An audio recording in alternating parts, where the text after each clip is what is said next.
Hi everyone, and thanks for taking the time to listen to this video about our pastoral framework.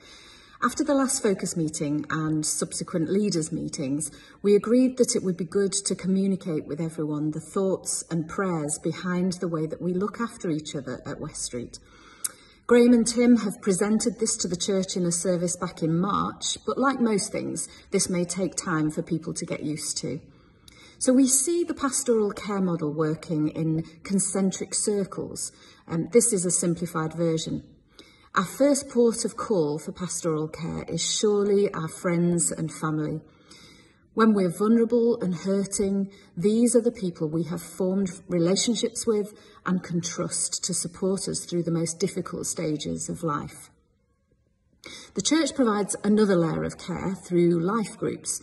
These are available to anyone, and part of their intention is to become places where godly relationships can be formed and people can be a support to one another.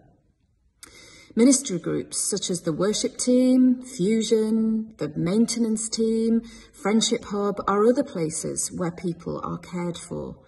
While each of these have a specific purpose or outreach, the team of people involved often look out for each other and notice if someone needs support. I'm going to hand over to Tim in a moment, and he's going to outline the role that he and a wonderful group of people play in the more planned pastoral care at West Street. The reason that we delegate this area is to release people in the gifting that God has given them. I've often said I'd rather much get a phone call or a visit from Tim than me. Now, before I hand over, we felt it was a good opportunity to clarify something from the last focus meeting when I mentioned that in my potential role as senior leader, I felt drawn to lead and teach, and that this other person that would be employed to support me would pick up the pastor element of the role. And it was pointed out to me afterwards that as I was continuing to share, the thing that I got the most passionate about was seeing church leadership as raising a family, which is in itself pastoral. It's not that I'm disinterested in pastoral care. It's just that I know that I can't pick up everything that the senior leader role does now if I'm to continue teaching in the community. I see the pastoral part of church as a real strength at West Street, and so would oversee at a level that is a light touch if we have Tim and this potential other person overseeing it on the ground. I hope that helps to explain my reasoning. Over to Tim. Thanks, Heather. Now, part of my role within the church is to head up the pastoral work. Now, I do that for 2 days a week in my working week. But if I'm honest, 2 days a week for a church of our size just isn't enough.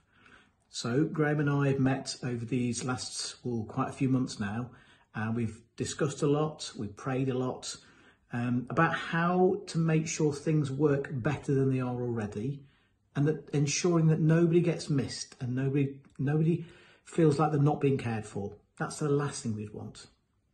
So we've been in contact with 5 additional people or couples and asked if they'd be willing to, how to best explain it, to look out for or support for a number of people who don't necessarily fit into the little groups that Heather's already mentioned. So groups like life groups and things like that, people that aren't necessarily in those. Now, this isn't to check up on those people. That's what we don't want to happen. We don't want you to feel that that's the case. Instead, we want to make sure the people that have been allocated to this group, I think that's the best way to describe it, that they are going to be gently caring for them. They're going to be contacting them. Maybe they're going to be looking out to see if they've been at church on a Sunday. And if they're not there for a little while, for a few weeks, maybe just get in contact and to maybe text them or phone them. But it's going to be very gentle. So it's going to be a little bit behind the scenes. Now, we don't want this to be something that feels like a pressure for this group of people. So because of that, we're not necessarily going to name them. And we're obviously not going to put a list of the people that have been allocated to them, because that wouldn't be appropriate. It would make people feel very awkward and uncomfortable. But so it's going to be a behind the scenes thing. That's what's going to happen. But we just wanted you to know that things are in place. Things are happening. And we just want to get better. We just want to love people in the way that God's called us to. I hope that all makes sense. If you've still got any questions and you think my ramblings make no sense, then please come and talk to me, or go and speak to one of the leaders and have a chat with them. We'd love to answer them, but I hope that makes sense. Thanks for listening. Bye-bye.